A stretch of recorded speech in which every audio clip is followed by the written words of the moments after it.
The tropical dawn breaks over Henderson Field, Guadalcanal, February 12, 1943. Steam rises from the coral runway as 24 strange-looking aircraft sit in the humid morning air like giant predatory birds. Their wings bend downward in an unnatural gull shape. Their massive propellers catch the orange light filtering through palm fronds. The sound of the surf breaking against distant coral reefs mingles with the nervous chatter of marine pilots checking their gear one final time. Major William Gies runs his weathered hand along the wing of his F4U Corsair, feeling the cold metal warm under the rising sun. At 32, he's seen enough combat to know when something is about to change forever. Behind him, First Lieutenant Ken Walsh adjusts his flight helmet with hands that refuse to stay steady. Walsh earned his wings as a private 6 years ago, the hard way, through sheer determination and countless hours of training. But nothing has prepared him for this moment. 25 hours, Walsh mutters to himself, checking his watch. That's all any of them have in these new machines. 25 precious hours of flight time in aircraft that promise to revolutionize air combat. Around him, 23 other Marine pilots face the same terrifying reality. They're about to take untested fighters into combat against an enemy who has ruled Pacific skies for over 3 years. The Japanese Zero has become a legend of invincibility. For 39 months, Japanese pilots have carved through American formations like wolves through sheep. Marines die daily in their obsolete Grumman Wildcats. Brave men in inferior machines, unable to catch the high-altitude bombers that pound Henderson Field every night. The Betty bombers come in fast and high, escorted by Zeros that dance around American fighters like deadly ballet dancers, untouchable and merciless. But today feels different. Today, something new is about to enter the Pacific War. Jisei looks at his men and sees the mixture of excitement and terror in their eyes. These bent-wing birds represent hope, maybe their first real chance to fight the Japanese on equal terms. The Corsair's massive Pratt and Whitney engine produces 2,000 horsepower, nearly double that of their old Wildcats. The whispered promises from test pilots speak of speeds over 400 miles per hour, climb rates that defy belief, and firepower that could shred a Zero in seconds. The question hanging in the humid morning air isn't whether these Marines are ready for the Corsair.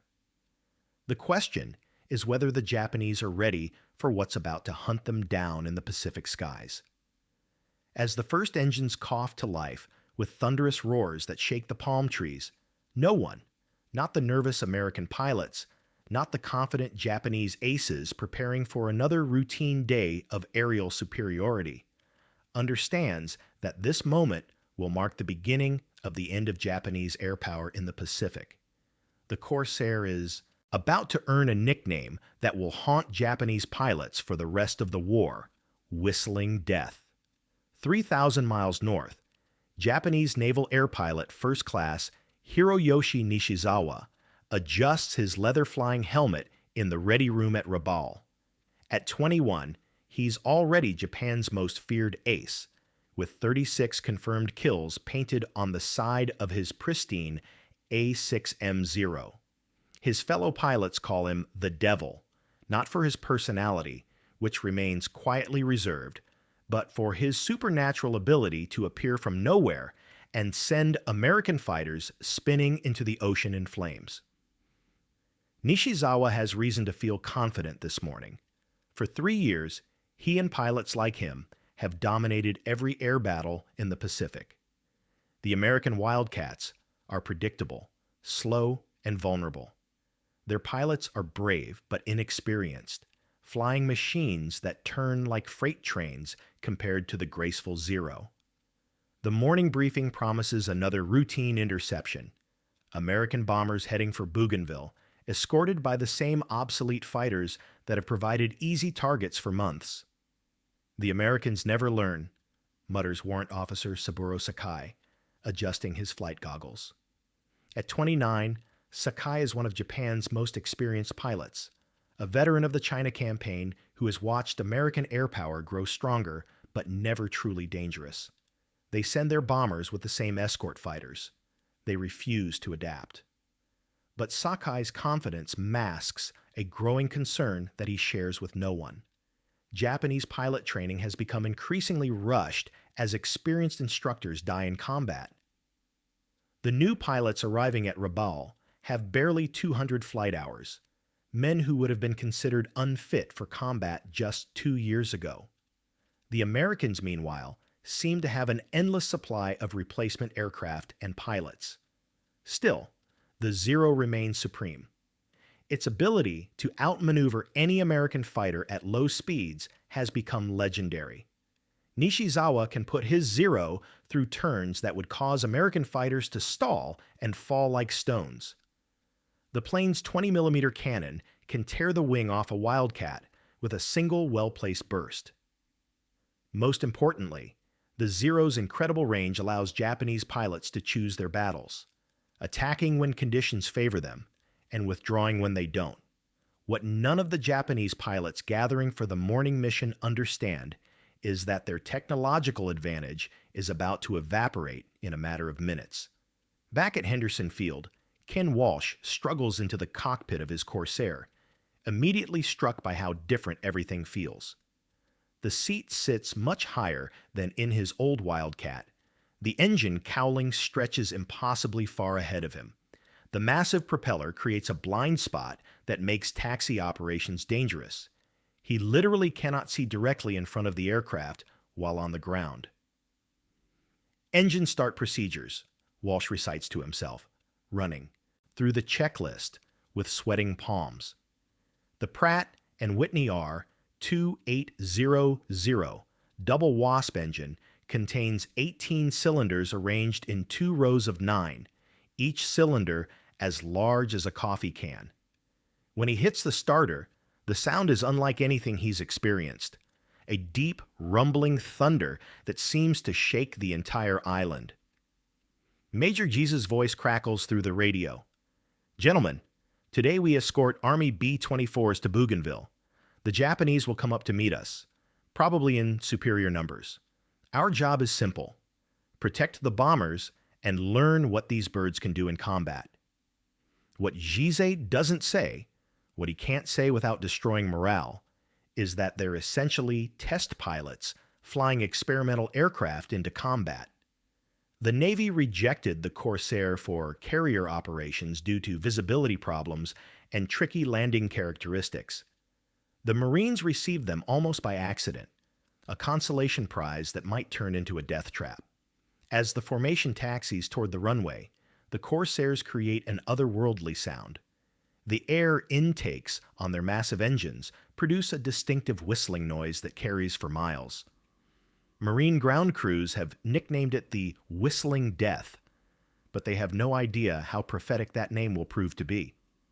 Lieutenant Walsh feels the Corsair's power as he lines up for takeoff. The engine produces so much torque that it tries to pull the aircraft sideways during the takeoff roll. The acceleration is intoxicating and terrifying. Nothing in his experience has prepared him for the raw power pressing him back into his seat as the bent-wing fighter leaps into the tropical sky. Climbing through 10,000 feet, Walsh begins to understand what they've been given. The Corsair climbs like an elevator, reaching altitudes that would take his old Wildcat twice as long to achieve. The controls feel responsive and powerful, the aircraft eager to fight despite its size and weight. But questions gnaw at every pilot in the formation. Will the Corsair's speed advantage overcome its unfamiliarity? Can they master its quirks before meeting Japanese aces who know every trick in aerial combat? Most critically, will their minimal experience in these machines prove fatal when the bullets start flying? As VMF 124 heads north toward Bougainville, Japanese radar operators begin tracking an incoming American formation. The routine report crackles across Japanese radio frequencies. 24 enemy fighters and bombers approaching from the southeast. What the radar operators don't report, what they cannot possibly know, is that the nature of aerial warfare in the Pacific is about to change forever. The engagement begins at 25,000 feet, 40 miles southeast of Bougainville, at exactly 1:47 p.m. Hiroyoshi Nishizawa spots the American formation first, a familiar sight of lumbering B-24 bombers surrounded by escort fighters. But something immediately strikes him as wrong. The escort fighters look different, larger, with wings that bend in an unnatural gull shape. He's never seen anything like them. Unidentified American fighters.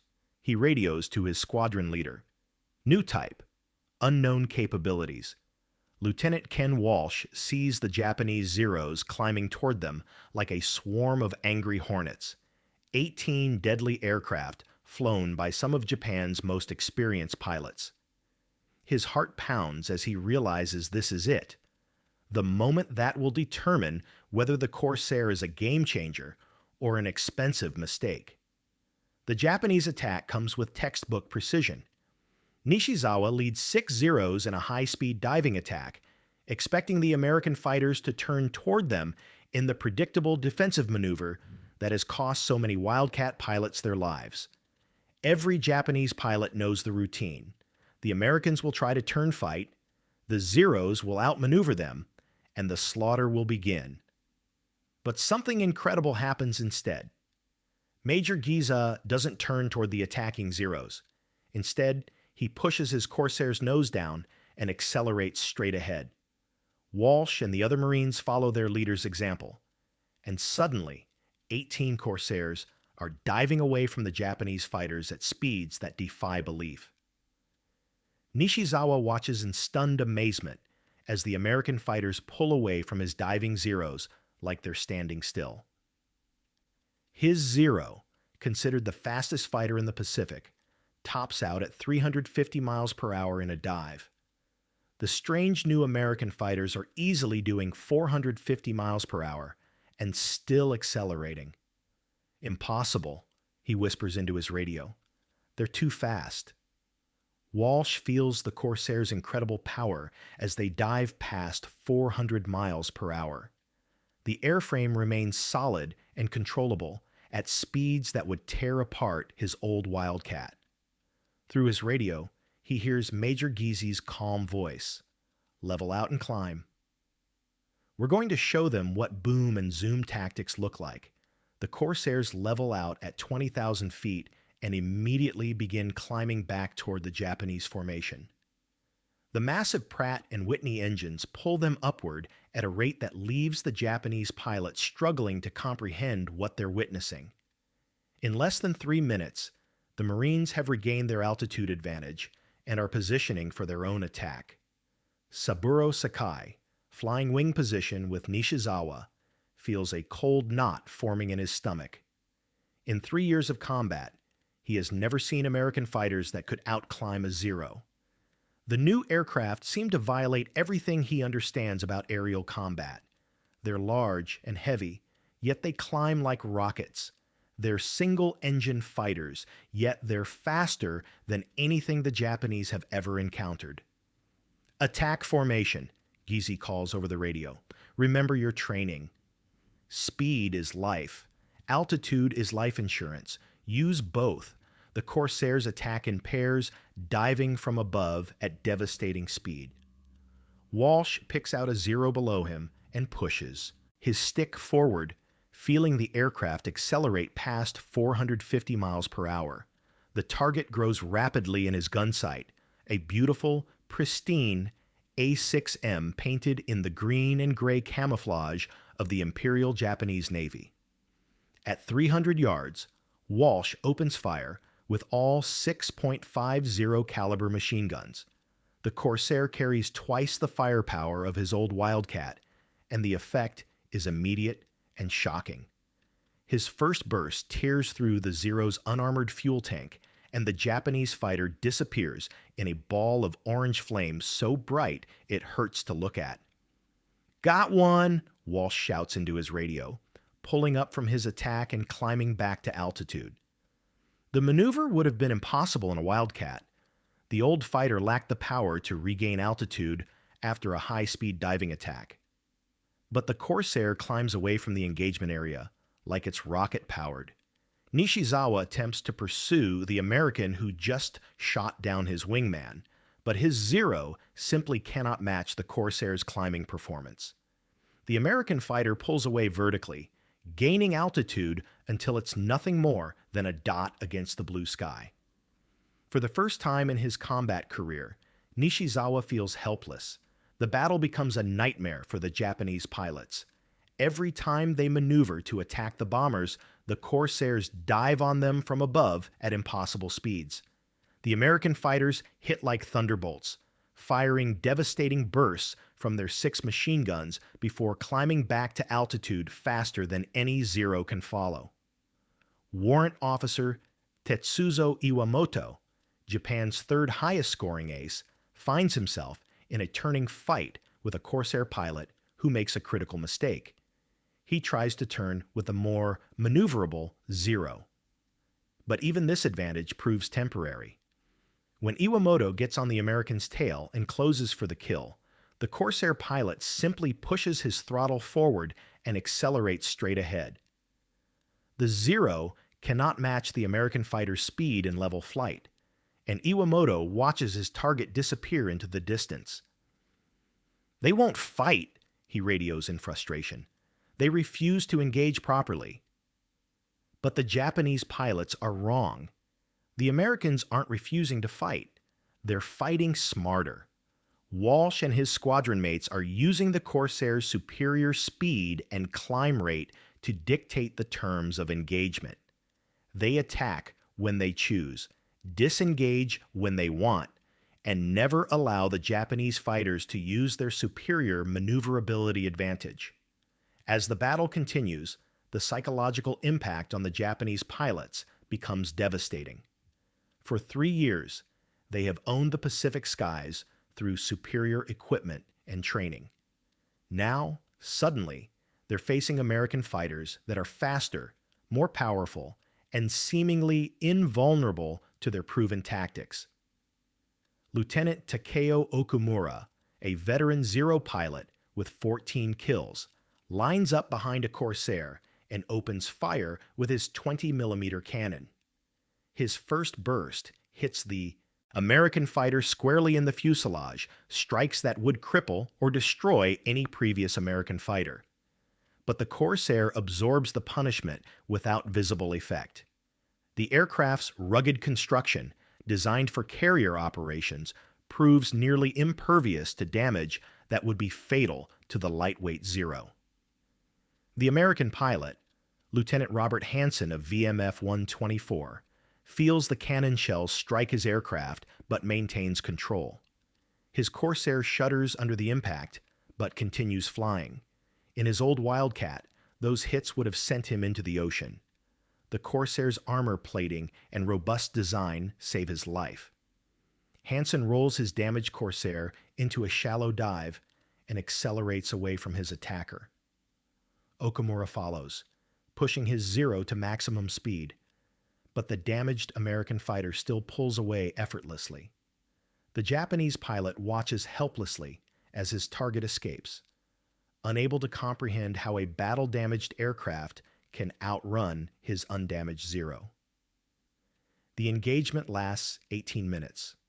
When the smoke clears, 7 Japanese fighters have been shot down, including 2 flown by veteran aces. The Americans lose 1 Corsair, not to Japanese fighters, but to ground fire from Bougainville's anti-aircraft guns.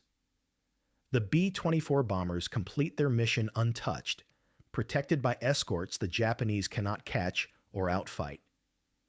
As the surviving Zeros limp back to Rabaul, the Japanese pilots sit in stunned silence. Everything they thought they knew about aerial combat has been turned upside down in less than 20 minutes. Nishizawa stares at his fuel gauge and realizes something that chills him to the bone. For the first time since Pearl Harbor, Japanese pilots are afraid of American fighters. The radio reports flooding into Japanese headquarters at Rabaul that evening tell a story that senior officers refuse to believe. New American fighter, unprecedented speed, cannot be engaged. The words seem impossible to experienced commanders who have watched their pilots dominate Pacific skies for 3 years. But Lieutenant Ken Walsh sits in his quarters on Guadalcanal, cleaning his goggles with hands that finally stopped shaking, and knows that everything has changed forever. In 18 minutes of combat, he witnessed the balance of air power shift decisively toward the Americans. The Corsair isn't just a new fighter, it's a revolution in aerial warfare that renders Japanese tactics obsolete overnight. We couldn't catch them, Hiroyoshi Nishizawa confides to Saburo Sakai as they walk across the darkened runway at Rabaul. For the first time in his career, Japan's greatest ace sounds defeated. They decided when to fight and when to run. We couldn't force an engagement on our terms.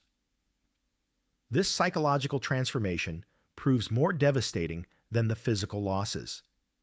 Japanese pilots who once approached every engagement with supreme confidence now face a terrible uncertainty.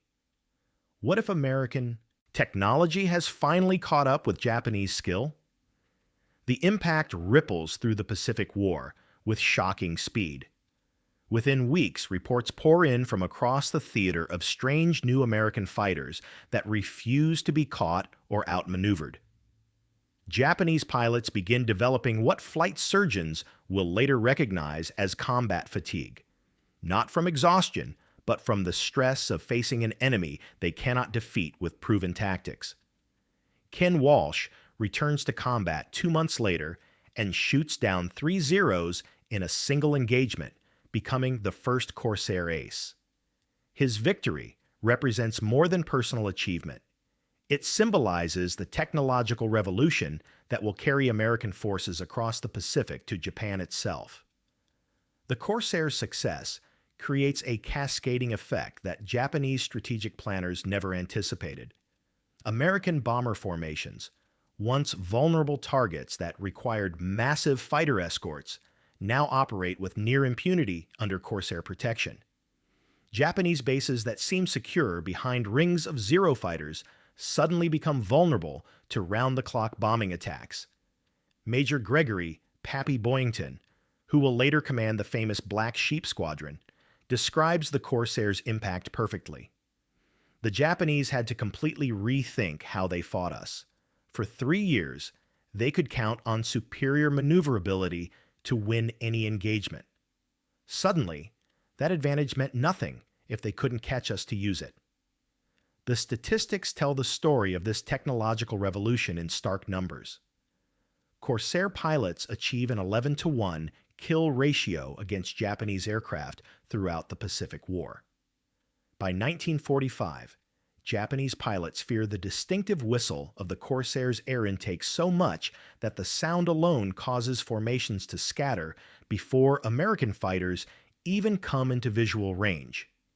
But the deeper impact extends far beyond tactical victories. The Corsair demonstrates that American industrial might can not only match Japanese innovation, but surpass it decisively. The aircraft represents everything Japan cannot compete with: massive engines requiring rare metals, precision manufacturing demanding advanced industrial techniques, and design philosophies that prioritize pilot survival over aircraft weight. Hiroyoshi Nishizawa, the Devil, who once ruled Pacific skies, dies in November 1944. Not in aerial combat, but as a passenger in a transport aircraft shot down by American fighters. His death symbolizes the complete reversal of air power that began with the Corsair's first combat mission.